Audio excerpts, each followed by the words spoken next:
The whisper had been broadcasting for 11,000 cycles. It originated from a stellar void called the Abyss of Forgotten Names, a region so devoid of resources that no civilization had bothered charting it in detail. No habitable worlds, no asteroid belts worth mining, no strategic value whatsoever. It was a cosmic wasteland, a gap in the star maps that represented nothing but empty space and wasted fuel for anyone foolish enough to traverse it. The signal itself was barely coherent, a mathematical sequence repeating endlessly, wrapped in layers of quantum encryption that would take centuries to decode using conventional methods. It pulsed once every 47 seconds, regular as a heartbeat, never varying, never stopping. Most species detected it during their initial deep space surveys, logged it in their databases with a reference number, and moved on to more promising discoveries. The Virexian Empire, with their 3,000 years of spacefaring experience, labeled it cosmic debris, probable neutron star decay. The enlightened Quorath, who prided themselves on their analytical prowess, marked it as background noise, natural quantum fluctuation. Even the ancient keepers of the third spiral, whose civilization predated most others by tens of thousands of years, dismissed it as the death rattle of some long-extinct species, unworthy of further investigation. Everyone heard it. Everyone ignored it. Everyone except humanity. Humanity, the newcomers to the galactic stage, barely 2 centuries into their spacefaring age. Humanity who still possessed the reckless curiosity that older species had evolved past. Humanity who hadn't yet learned that some questions weren't worth asking. Captain Maria Chen stood on the bridge of the UNS Prometheus, staring at the holographic display of the signal's origin point. The display showed the abyss as a dark patch against the starfield, unremarkable except for the pulsing indicator that marked the signal's source. Her crew had been running decryption algorithms for 8 months straight, burning through processing power like wildfire, accumulating computational costs that had made the Earth Admiralty send increasingly stern messages about budget overruns and wasted resources. Chen had ignored those messages. Something about the signal nagged at her, a feeling she couldn't quite articulate. The regularity was too perfect. Natural phenomena had variations, fluctuations, entropy. This didn't. This was deliberate. This was a message. She knew it in her bones, the same way her ancestors had known when storms were coming. Her crew thought she was obsessed. The Admiralty thought she was wasting time. The other species thought humanity was demonstrating its youth and naivety once again. But Chen had built her career on trusting her instincts, and her instincts were screaming that this mattered. "Captain, we've broken the outer shell," Lieutenant Vasquez announced, his voice tight with exhaustion and excitement. His eyes were bloodshot from 72 hours at his console, fueled by coffee and determination. "It's not a mathematical sequence. It's coordinates. And a countdown." The bridge suddenly felt very cold. Chen's heart rate spiked as she processed what she'd just heard. Not a natural phenomenon. Not random noise. A countdown. Someone had built this.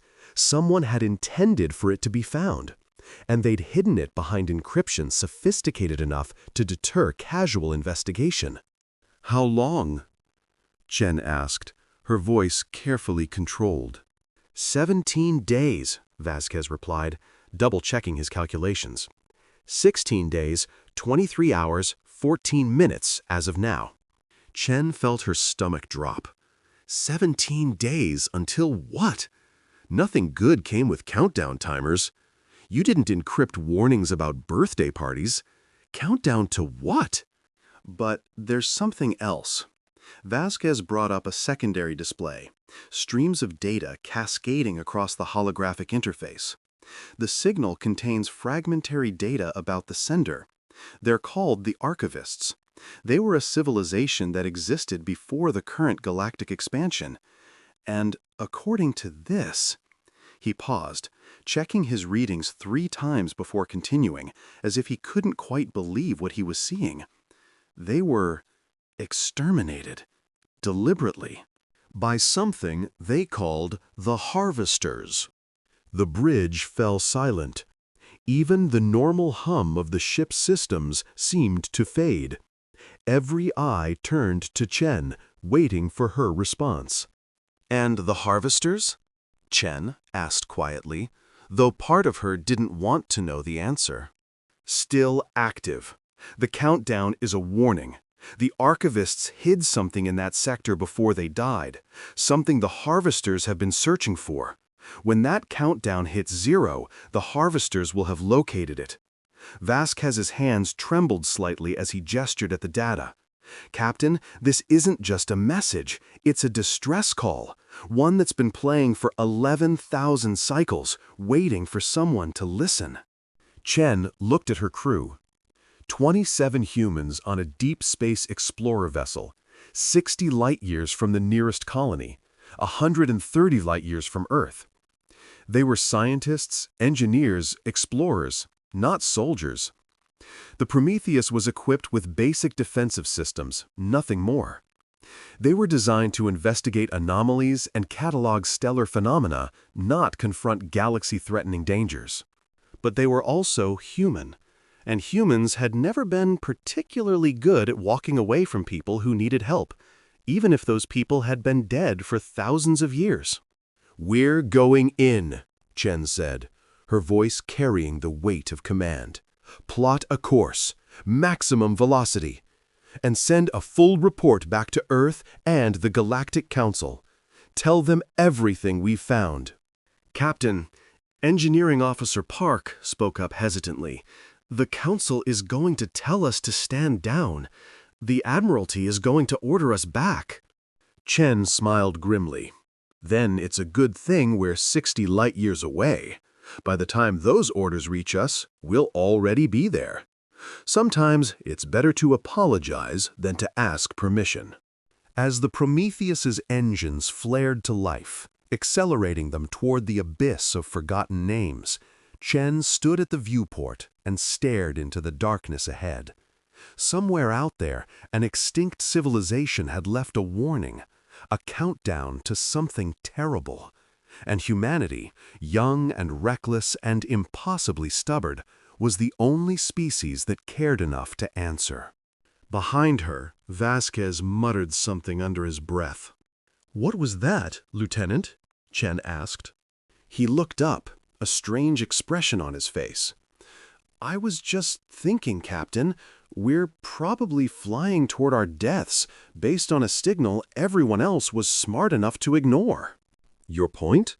That's the most human thing I've ever heard." Chen laughed, sharp and brief. "Then let's make our species proud, Lieutenant. Let's go see what's worth dying for." The Galactic Council was not pleased when they received humanity's transmission. The message had taken 3 days to reach the council chambers on Nexus Prime, transmitted through the relay network that connected the civilized galaxy. By the time it arrived, Captain Chen and her crew were already halfway to the abyss, committed to their course. The council convened in emergency session, though several members made it clear they considered this an unnecessary disruption to their schedules. Ambassador Takesa of the Vrexian Empire addressed Chen's recorded message with barely concealed disdain. Her scaled features twisted into what passed for a sneer among her species, her crest flaring with irritation. "The humans are pursuing a ghost signal into the most worthless sector of known space.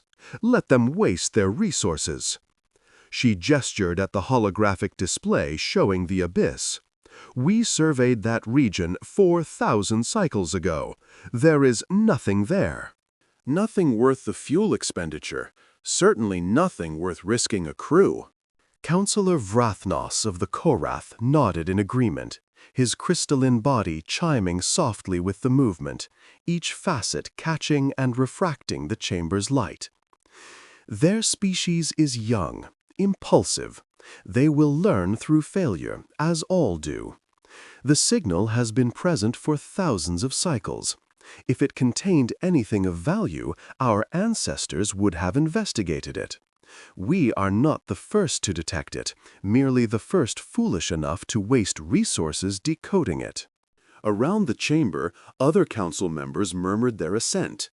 The Netherrai representative, a being of pure energy contained within a magnetic field, pulsed with what translated as amusement. Humans have been part of the galactic community for how long? 200 years? And already they presume to have discovered something that eluded species with millennia of experience. The arrogance is almost admirable. It's not arrogance, Takesa countered. It's ignorance. They don't yet understand that space is vast and most of it is empty. They still believe every signal is a mystery waiting to be solved, every anomaly a treasure waiting to be found. Time and disappointment will cure them of this naivete. The Caldreth Observer, attending via quantum link from their homeworld, contributed their perspective in a voice like grinding stones. We have observed the humans closely since their emergence. They are a chaos species. They thrive on disorder, on pursuing unlikely outcomes. This makes them unpredictable trade partners and unreliable allies. This latest incident merely confirms what we have long suspected, that humanity's recklessness will eventually lead to their downfall. The signal they describe, Vrefnos continued, pulling up the technical data Chen had transmitted, is consistent with quantum decay from a dead civilization. The mathematical patterns are likely fragments of a numbering system, nothing more. The encryption they claim to have broken is simply the result of signal degradation over time. They are seeing patterns where none exist, finding meaning in noise because they desperately want there to be meaning. Takesa's tail lashed with satisfaction. Precisely. Humans are driven by curiosity to the point of recklessness. This will cost them a ship, perhaps lives. But it will teach them the wisdom of restraint. Better they learn this lesson in an empty sector than in a region where their actions might have diplomatic consequences. Should we not at least send a warning? Asked the representative from the Yalinti Collective, a species known for their cautious nature. If there is even a small possibility. A warning about what? Takesa interrupted. Ghosts? Fairy tales? The humans are chasing shadows based on a signal that has been thoroughly analyzed and dismissed by every major civilization. We would only encourage their delusions by suggesting we take their discovery seriously. But High Archivist Mur of the Keepers, ancient and weathered, stirred from his customary silence. His species had witnessed the rise and fall of 100 civilizations. His own memory line stretched back 17,000 years. An unbroken chain of consciousness passed from one keeper to the next. When he spoke, his voice carried a weight that made even Takesa pause. Or they will learn something we have forgotten. The chamber fell silent. Mur rarely spoke in council sessions, and when he did, his words carried the weight of ages. He slowly rose from his seat, his movements deliberate despite his physical frailty. There is a reason curiosity persists as a trait, Ambassador. It serves survival in ways comfort does not. Every species in this chamber evolved past their homeworld because their ancestors were curious about what lay beyond the next horizon. Yet now we sit in comfort and mock those who still possess that trait. Takesa's crest flattened slightly, a sign of discomfort. With respect, High Archivist, curiosity must be tempered with wisdom. We have centuries of survey data on that region. There is nothing there." "You have data showing nothing was there when you looked," Mur corrected gently. "Space is not static. Phenomena emerge, objects drift, and sometimes—" he paused, his ancient eyes distant. "Sometimes we stop looking because we fear what we might find." "That's absurd," Vrathnos said, his crystalline form ringing with indignation. "We fear nothing. We simply allocate resources rationally." "Do you?" Mur asked. "Then tell me, Counselor, when was the last time your species investigated an anomaly that didn't promise immediate profit or strategic advantage? When did any of us last pursue knowledge for its own sake, rather than for what we might gain?" The question hung in the air, unanswered. "The humans are young," Mur continued. "They are reckless. They are naive. But they are also curious in a way we have forgotten how to be. They see a signal, and their first instinct is not to catalog and dismiss it, but to understand it. This is not weakness. This is the very quality that once drove all of us to greatness." Takesa waved a dismissive claw. "Beautiful philosophy, High Archivist, but philosophy doesn't change the facts. The humans have been spacefaring for barely 2 centuries. What could they possibly discover that we, with our millennia of experience, have missed?" "Perhaps," Mur said softly, settling back into his seat, "the very fact that we stopped looking." His warning went unheeded.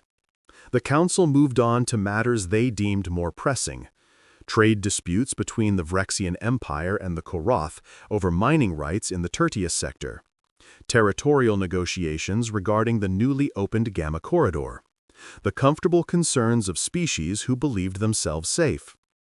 The human situation was noted in the official record and then forgotten, dismissed as another example of humanity's growing pains as a spacefaring civilization.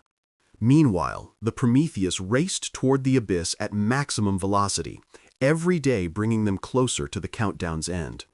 Chen drilled her crew relentlessly, running combat scenarios and first contact protocols.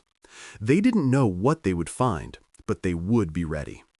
The ship's AI processed every scrap of data they'd extracted from the signal, building theoretical models of what the archivists might have been, what the harvesters might be. "Captain," Vasquez said during one of their briefings, the exhaustion evident in his voice, "what if the Council is right? What if this is nothing? What if we're racing toward empty space and wasting our careers on a dead civilization's garbage?" Chen looked at him steadily, her dark eyes reflecting the starlight streaming through the viewport. "Then we've wasted fuel and time. We'll file a report, take the reprimand from the Admiralty, and move on. Maybe they'll make us a cautionary tale in the Academy, the crew that chased ghosts to the edge of nowhere." "But you don't think it's nothing," Vasquez said. It wasn't a question. "No," Chen admitted, "I don't. And here's the thing, Diego. I'd rather be wrong and look foolish than be right and have done nothing." "What do you mean?" Chen gestured at the countdown display, now showing less than 14 days remaining. "If the Council is right, the worst that happens is we embarrass ourselves. If we're right and we did nothing, we'd have wasted something far more valuable." "What's that?" "The chance to matter. The chance to be the ones who answered when everyone else hung up the phone. That's worth risking my career for. That's worth risking everything for." Vasquez was quiet for a long moment. Then he smiled, tired but genuine. "Well, when you put it that way, Captain, how could we not go?" Across the bridge, the rest of the crew continued their preparations. They ran diagnostics on systems that had already been checked a dozen times. They reviewed protocols they'd already memorized. And they watched the countdown tick inexorably toward zero, wondering what awaited them in the darkness of the abyss of forgotten names. Behind them, separated by 60 light-years and growing, the Galactic Council continued its comfortable deliberations, secure in their collective wisdom that the humans were chasing nothing. They would realize their mistakes soon enough. The Prometheus arrived at the coordinates with 4 days remaining on the countdown. What they found defied expectation. A massive structure floated in the void. A sphere 10 kilometers in diameter, composed of a metallic alloy that predated any known civilization. It was covered in the same mathematical patterns as the signal, but these were physical, etched into the surface with microscopic precision. The sphere hung in space like a pearl in darkness, utterly silent, utterly alone. No debris field surrounded it. No orbital mechanics could explain its position. It simply existed, perfectly stationary in the void, as if space itself had been convinced to hold it in place. "Life signs?" Chen asked, though she already knew the answer. "Nothing could survive out here for 11,000 cycles." "None, but there's a power source inside. It's been dormant, but it's starting to wake up." Vasquez looked up from his console, his face pale in the monitor's glow. "Captain, I think our arrival triggered something. The energy signature is increasing exponentially. Whatever's in there, it's responding to us." Chen felt her pulse quicken. They'd expected ruins, perhaps an automated beacon, maybe some archaeological remnants. Not this. Not something that could still respond after millennia of silence. Full sensor sweep. I want to know everything about that object. Composition, age, function, everything. The science team worked frantically, their instruments struggling to make sense of readings that shouldn't be possible. The alloy registered as stable matter, but its atomic structure shifted whenever they tried to analyze it, as if it existed in multiple quantum states simultaneously. The age-dating equipment gave wildly inconsistent results, anywhere from 10,000 to 10 million years old. "This is impossible," Dr. Okafor muttered, staring at his displays. "The material science alone is beyond anything in our databases, beyond anything in the galactic databases. Whoever built this was working with physics we don't understand." As if responding to his words, the sphere began to open like a flower, panels sliding away with the grinding patience of ancient machinery. The sound transmitted through their hull via some mechanism Chen couldn't identify. You shouldn't be able to hear things in vacuum, yet they could all hear it. A deep, resonant hum that made their bones vibrate. Lights flickered to life along its interior, revealing a hollow core that seemed to swallow the light from their ship. The interior walls were covered in more of those intricate patterns, glowing now with a soft blue luminescence that pulsed in rhythm with the countdown. And inside, suspended in a web of energy that crackled and pulsed with colors that had no names, colors that made the human eye water and the brain struggle to process, was a device that looked like a collapsed star held in perfect stasis. It was roughly spherical, perhaps 2 meters in diameter, and it seemed to contain an impossible amount of mass. Their gravitational sensors were going haywire, registering readings that suggested the object had the mass of a small moon compressed into that tiny space. "Get me a science team out there," Chen ordered. "Full hazard gear. We have 4 days to figure out what this is. Okafor, you're leading. Take Rodriguez, Chen, and Vex with you." "Captain, shouldn't we report this first?" asked Communications Officer Park. "The Council should know about this. Earth should know." "And tell them what? That we found something we can't explain? They'll just tell us to sit tight while they debate for months about who gets to study it first. We don't have months. We have 4 days. Chen's jaw set with determination. We document everything, record everything, but we don't wait for permission to investigate. Not this time. Dr. James Okafor suited up with hands that trembled slightly, not from fear, but from anticipation. He'd spent his entire career studying dead civilizations, piecing together their histories from fragments and ruins. But this was something else entirely. This was a living connection to the past, a message bottle that had been floating through the cosmic ocean for thousands of years, and he was about to open it. The spacewalk to the sphere was eerily silent. Their magnetic boots clanged against the ancient metal, each step echoing through their suit comms. Up close, the etched patterns were even more intricate than they'd appeared from the ship. They weren't just mathematical. They were beautiful, artistic expressions of equations that described the fundamental forces of reality. Okafor recognized some of them. Others were completely foreign, suggesting branches of physics humanity hadn't even theorized about yet. "This is incredible," Rodriguez breathed. "These patterns, they're not just decorative, they're functional. I think the entire outer shell is a massive computational device. It's been calculating something for thousands of years." Calculating what? Okafor asked. If I'm reading this right, it's been calculating when someone would find it. Probability matrices. The archivists didn't just leave a warning, they left a prediction engine, constantly updating the likelihood that someone would decode their signal and come looking. Okafor felt a chill run down his spine. And when our ship arrived, the probability reached certainty. That's why it opened. It was waiting for proof that someone had actually made it here. They reached the interior chamber, where the device hung suspended in its energy web. Okafor extended a gloved hand toward it, hesitating. Everything in his scientific training told him to be cautious, to run more tests, to analyze before making contact.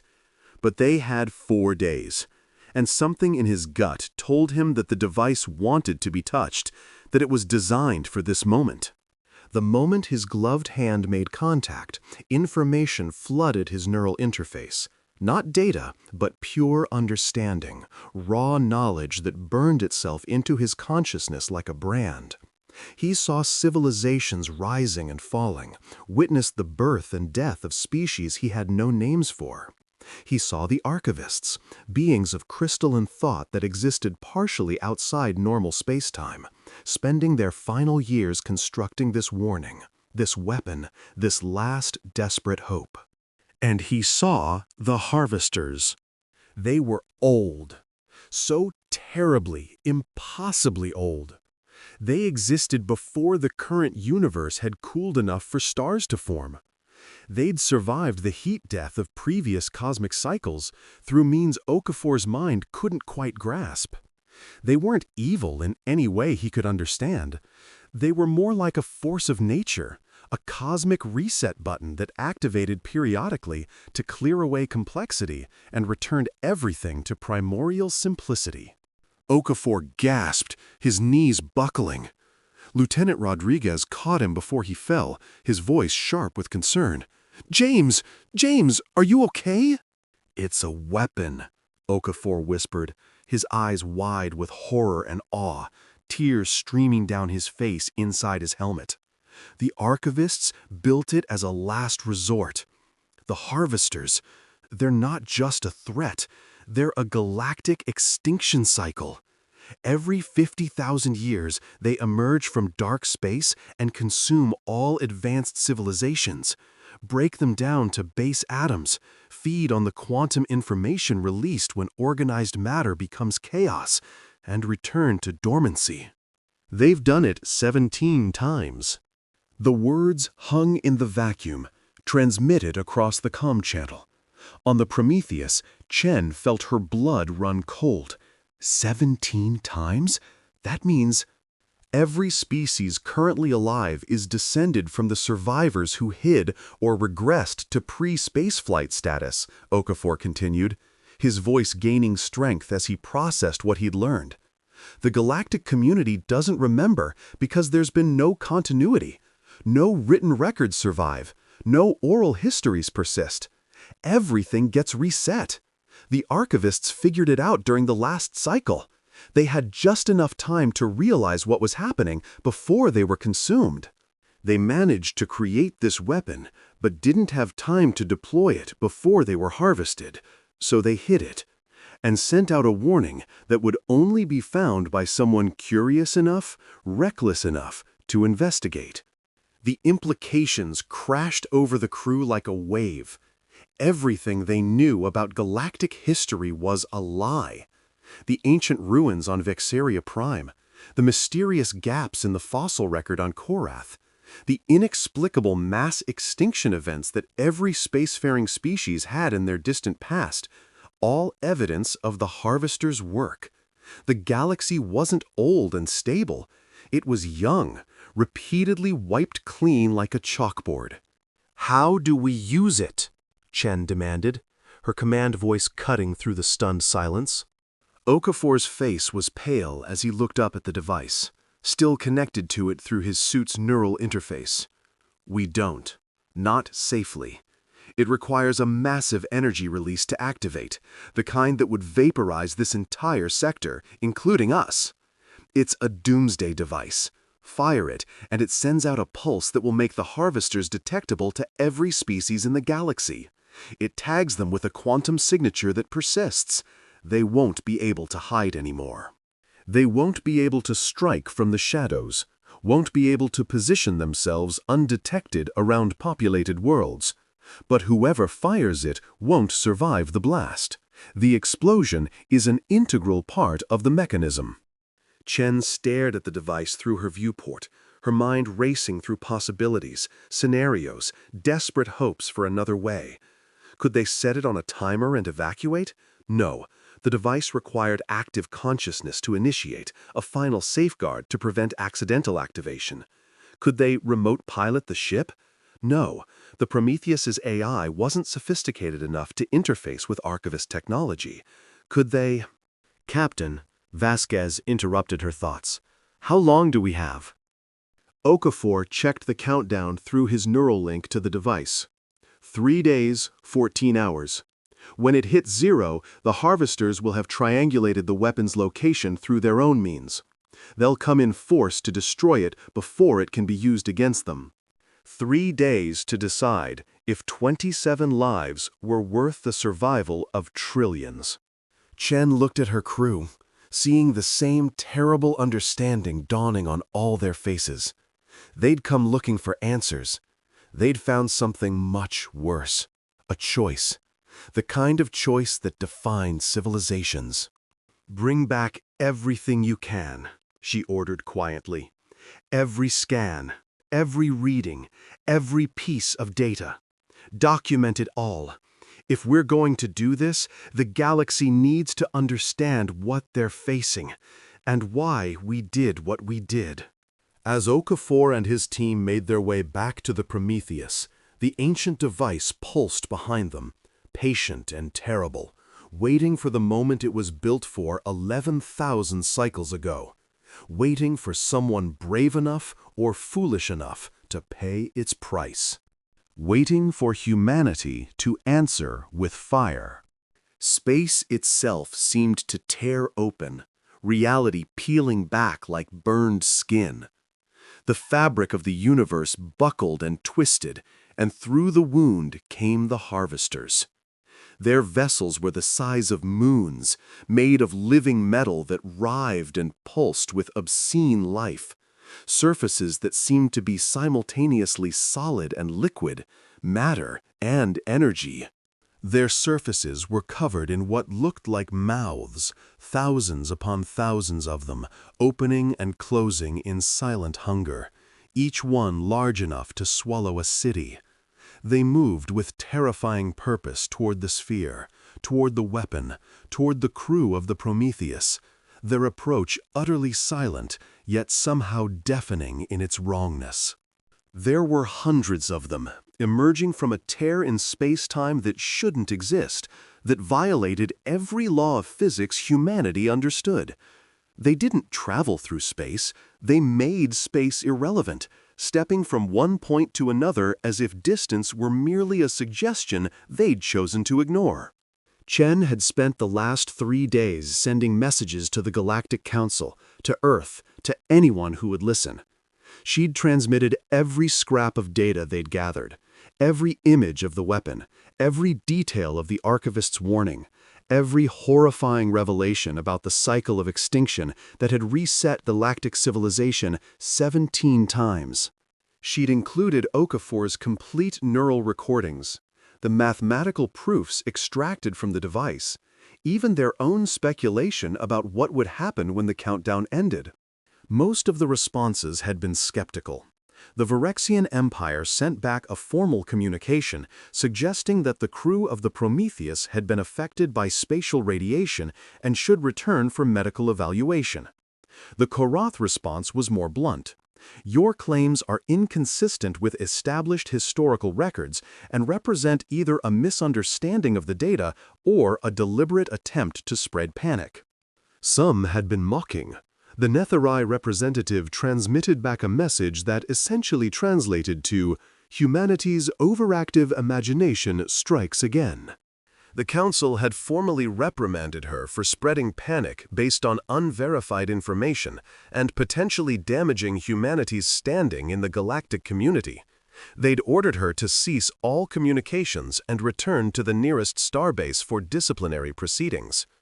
Admiral Zhao from Earthfleet Command had sent a personal message. "Maria, I've known you for 15 years. I trust your judgment.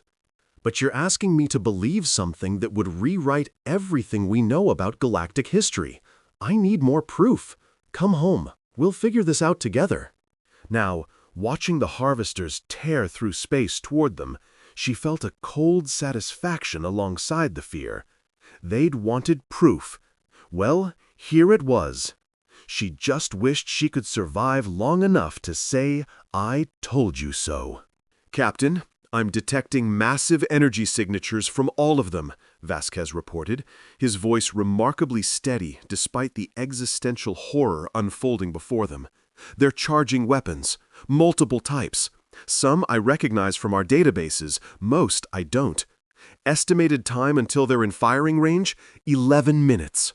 "All hands, this is the captain," she announced over the ship-wide comm, her voice projecting a calm she didn't feel. "Evacuation shuttles are prepped and ready. You have 5 minutes to board. That's an order. The shuttles have enough fuel to reach the Viridian colony if you push the engines hard. You'll survive. Someone needs to survive to tell this story." Nobody moved. Chen looked around the bridge in disbelief. "Did you not hear me? That's a direct order." "Captain, with respect, we knew this might be a one-way trip when we signed up," Lieutenant Vasquez said. The rest of the bridge crew nodded. He stood from his station, shoulders squared. "We came out here because someone needed to answer. That doesn't change just because the answer is hard. It doesn't change just because the cost is high." Engineer Park, barely 25 years old with her whole life ahead of her, stepped forward from her station. Chen could see her hands trembling, but her voice was firm. "My ancestors came to America on a boat, not knowing if they'd make it. My grandfather fought in the water wars when the odds were impossible. My mom always said the Park family shows up when it matters. This matters, Captain. This is what matters most." Dr. Okafor, still weak from his communion with the device, his neural pathways still recovering from the information overload, pulled himself upright using a console for support. The Archivists gave their entire civilization for this. Billions of them, maybe trillions. We don't even know how many they were. They bought us this chance with everything they had. The least we can do is give 27 lives. It's not even a trade, it's a privilege. Navigator Chen, no relation to the captain, though they joked about it throughout the journey, spoke up next. "I've spent my whole career plotting courses to safe destinations, mapping routes that avoid danger. But some destinations are worth the danger. Some coordinates matter more than safety." One by one, The crew voiced their agreement. Communications Officer Kim, who had a husband and 2 children back on Earth. Weapons Specialist Torres, who joined the fleet to escape a criminal past and found redemption among the stars. Medical Officer Patel, who dreamed of discovering new forms of life, not facing extinction-level threats. All of them choosing to stay. Chen felt tears prick her eyes, but she blinked them away furiously. There would be time for tears later. Or there wouldn't. Either way, they had work to do. She took a shaky breath, looking at her crew, her family, with a mixture of pride and heartbreak that threatened to overwhelm her. Then let's make sure every species in this galaxy knows what's coming, she said, her voice thick with emotion. Broadcast everything we found on all frequencies. Visual, audio, quantum, subspace, everything. I want our message burned into every receiver from here to the galactic core. Make it impossible to ignore. Make it impossible to dismiss. As the harvesters closed in, their weapons beginning to charge with light that hurt to look at, light that existed in spectrums human eyes weren't designed to perceive, creating colors that didn't have names and shouldn't exist. Humanity transmitted its final message to the stars. Every sensor, every communication array, every available watt of power was redirected to broadcasting their warning across every conceivable frequency. Chen stood before the recorder, her uniform crisped despite 3 days of frantic preparation, her posture military perfect, her expression calm. Behind her, the viewport showed the approaching harvester fleet, a sight of such cosmic horror that it seemed impossible, like a nightmare made manifest. She wanted everyone who saw this to understand the stakes, to see what was coming for them. To all civilizations receiving this, we are the crew of the UNS Prometheus. We answered a signal you all ignored. We found proof of a threat that has destroyed galactic civilization 17 times. The harvesters are real. They are here. They are coming for you next. She gestured to the viewport behind her. You're seeing them now. These are the beings that ended 17 cycles of galactic civilization. They're not a myth. They're not a ghost story. They're real, and they've been hiding among you, waiting for the signal to begin the 18th harvest. She paused, letting that sink in. We cannot defeat them. We're 27 humans on an explorer vessel with weapons designed to fend off pirates, not cosmic predators. But we can expose them. We can give you a chance to see them coming, to prepare, to fight. The weapon behind us will make every harvester vessel detectable, will mark them with a quantum signature that persists for millennia. You'll be able to see where they've been hiding, where they've been positioning themselves around your worlds. Her voice softened slightly, became more human. We're going to die today. All of us know it. We've made our peace with it. But we need you to understand something. We're not doing this because we're heroes. We're doing it because it's the right thing to do. Because someone warned us, and we listened. Because when we found out others were in danger, we couldn't just walk away. She looked directly into the camera, as if making eye contact with every being who would ever watch this. Remember us. Remember that when everyone else looked away, humanity looked into the darkness and answered with fire. Remember that curiosity isn't foolishness, it's survival. Remember that sometimes the youngest voice in the room speaks the truth the oldest refuse to hear. And remember that we did this not for glory or recognition, but because the alternative was living with the knowledge that we could have helped and chose not to. Chen walked to the weapons control interface, her hand steady as she entered the activation sequence Okafor had extracted from the device. The ancient controls responded to her touch, recognizing human neural patterns as close enough to archivist biology to accept the command.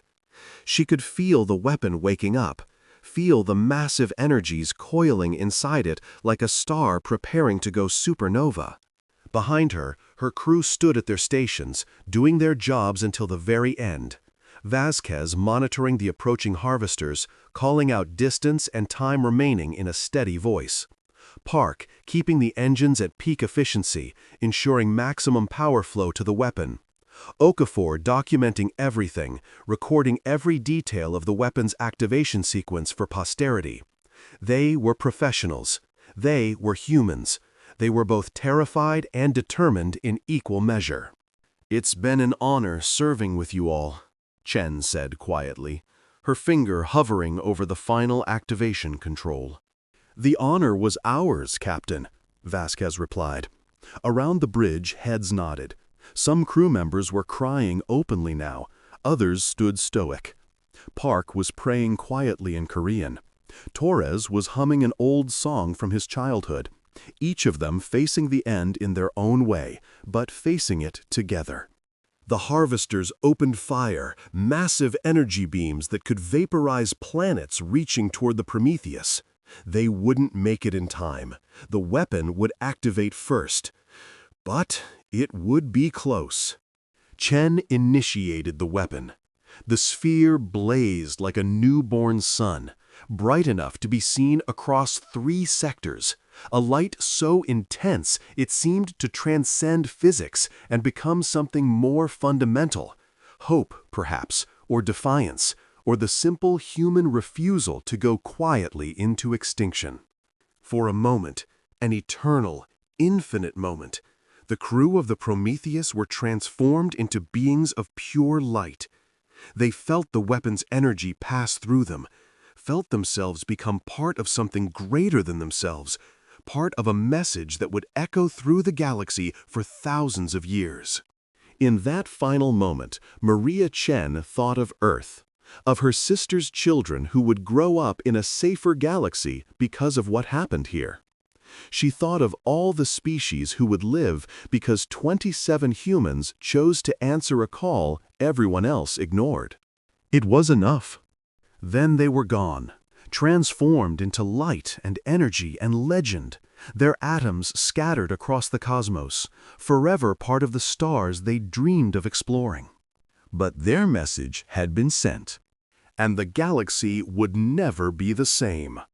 Every species ignored the signal. Humans answered with fire. Segment 5. The Legacy expanded.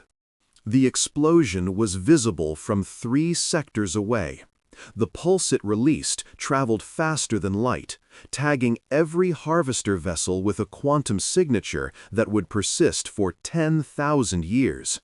They could no longer hide in dark space. They could no longer surprise their prey.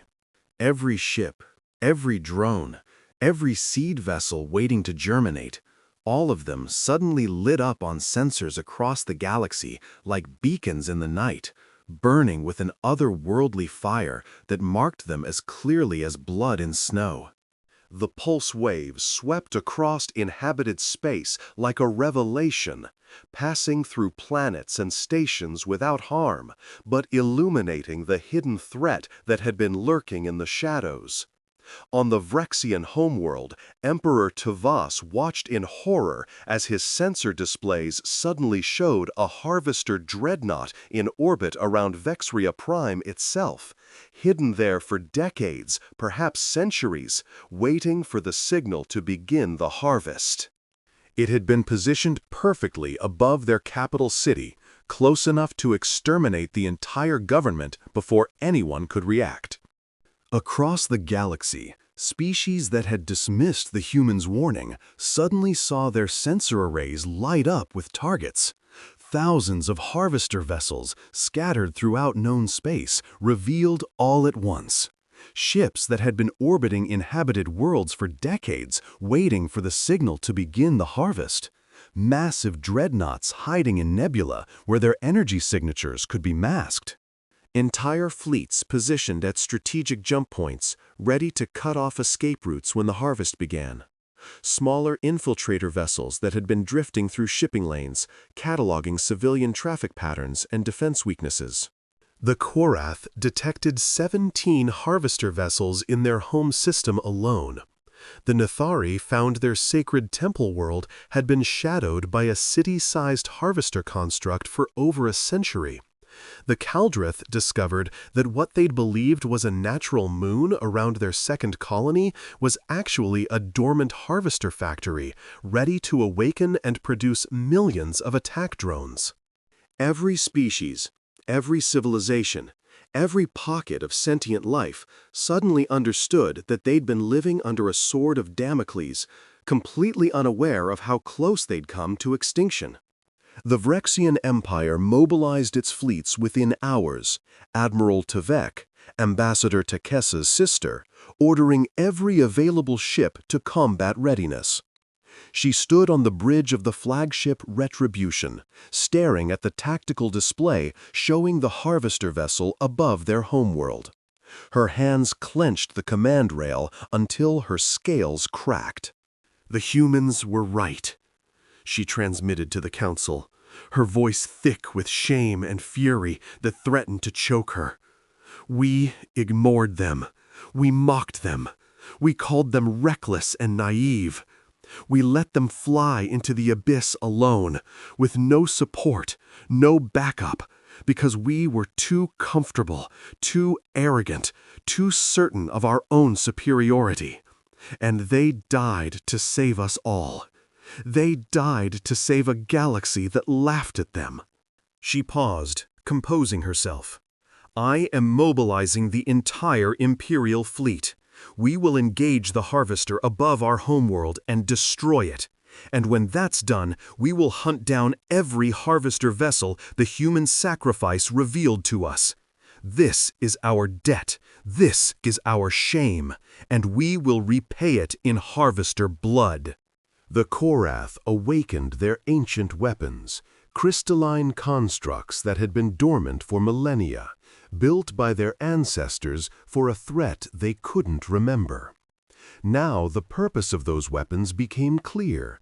They'd been built during the last cycle, by survivors who'd managed to hide long enough to prepare for the next harvest. Counselor Vrathnos stood before his people, his crystalline form broadcasting to every Korath consciousness across their network. "A young species taught us the oldest lesson," he declared, his voice resonating through the quantum lattice that connected all Quoroth minds. "That vigilance is the price of survival. That curiosity is not recklessness but wisdom. That sometimes the uncomfortable truth matters more than comfortable lies. We failed them. We dismissed their warning because accepting it would have required us to question our understanding of reality. We chose comfort over truth, and 27 humans paid the price for our cowardice. We will not fail their memory. We will not waste their sacrifice." Even the Keepers emerged from their contemplation to join the fight. High Archivist Mur led his people to war for the first time in 10,000 years. His ancient memory line finally understanding the gaps in their own history, the blank spaces where civilizations should have been but weren't. "The humans saw what we had forgotten to look for," he declared to the assembled Keeper fleet. "They answered a call we refused to hear. They pursued a truth we found inconvenient. Now we answer theirs. Now we honor their courage with action." The war that followed would last generations. The Harvesters were powerful, ancient, and merciless, their technology built on principles that predated the current universe. But they were no longer invisible. They were no longer inevitable. Species that had spent millennia in comfortable isolation now fought side by side, sharing technologies they'd once hoarded, combining tactics, pooling resources. The human sacrifice had done more than expose the Harvesters. It had united the galaxy in a way nothing else could have. The first great battle took place at the Nexus itself, where the Galactic Council chambers orbited a binary star system. 3 harvester vessels had been positioned there, ready to decapitate galactic leadership in the opening moments of the harvest. Now, with their presence exposed, a combined fleet from 17 species converged on them. The battle lasted 4 days and cost millions of lives. But when it was over, the harvesters had been destroyed, their incomprehensible technology scattered and collected for study. In the aftermath, the Galactic Council established a new memorial at the heart of their chambers.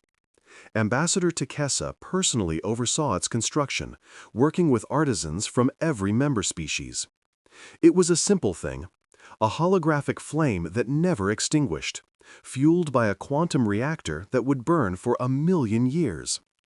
The flame was surrounded by 27 pedestals, each bearing a name and a face, holographic projections taken from the Prometheus's personnel files. Maria Chen, stern and compassionate. Diego Vasquez, brilliant and loyal. James Okafor, curious and brave. Sun Yi Park, young and determined. All of them preserved forever, their images rotating slowly so that visitors could see their faces, understand that these weren't abstract heroes, but real people who'd made an impossible choice. Above it, an inscription in every known language, carved into a massive wall of black stone quarried from humanity's homeworld. They answered the call we refused. They brought light to darkness we chose to ignore. Let humanity's fire remind us that courage is not the absence of fear, but action in the face of it. Let their sacrifice teach us that wisdom without curiosity is merely accumulated ignorance. Let their memory be eternal, and let their example guide us when we face the darkness again. Every species ignored the signal. Humans answered with fire. And when new species joined the galactic community, they all learned the story of the Prometheus before anything else. It became the first lesson taught to every diplomat, every scientist, every explorer. They learned that sometimes the youngest voices speak the truths the oldest refuse to hear. They learned that humanity had earned its place among the stars not through conquest or dominance, not through superior technology or ancient lineage, but through the simple, terrifying act of caring about a warning meant for everyone. Earth became a place of pilgrimage. Leaders from across the galaxy came to stand before a monument in Geneva, where the names of the Prometheus crew were carved into black stone beneath an eternal flame that mirrored the one at the council chambers. They came to remember. They came to promise that the sacrifice would not be forgotten. They came to apologize to a species they dismissed as naive children, only to be saved by those same children. The monument bore a simple plaque, words chosen by Chen's sister after months of agonizing consideration. They were explorers, not warriors. Scientists, not soldiers. They went looking for knowledge and found responsibility. They could have turned away. They could have waited for someone else. They answered instead. Remember them, honor them, be worthy of them. Humanity continued to explore, to question, to investigate signals that others ignored. They had learned their role in the galaxy, not as warriors or merchants or diplomats, but as the ones who answered, the ones who cared, the ones who looked into the darkness and refused to blink. Other species began to call them the Watchers, a title humanity wore with quiet pride. Human colonies spread across the stars, and wherever they went, they brought their curiosity, their stubbornness, their refusal to accept that's just how things are as an answer. They pushed boundaries, asked uncomfortable questions, and investigated anomalies that others dismissed. Sometimes they were wrong. Sometimes they wasted resources chasing ghosts. But sometimes they were right. And the galaxy learned to listen when humanity spoke, because the cost of not listening had been measured in the lives of 27 people who deserved better. The harvesters were not defeated in a year, or a decade, or even a century, but they were seen. And in being seen, they lost their greatest weapon, the element of surprise. The harvest was no longer inevitable. The cycle was no longer unbreakable. Civilizations would survive this harvest, and they would remember, and they would prepare for the next. All because 27 humans refused to look away. The whisper still broadcasts from the abyss of forgotten names, its original message complete. But now it carries a new message, added by the quantum echo of the weapon's pulse, woven into the fabric of space-time itself. In every language, in every frequency, transcribed into the cosmic background radiation where it will persist until the heat death of the universe, it says the same thing. They answered, "Will you?" 53 cycles after the Prometheus's sacrifice, a new signal was detected from an uncharted region. Most species logged it and moved on. But a human ship, the UNS Maria Chen, named in honor of the captain who'd started it all, changed course immediately to investigate.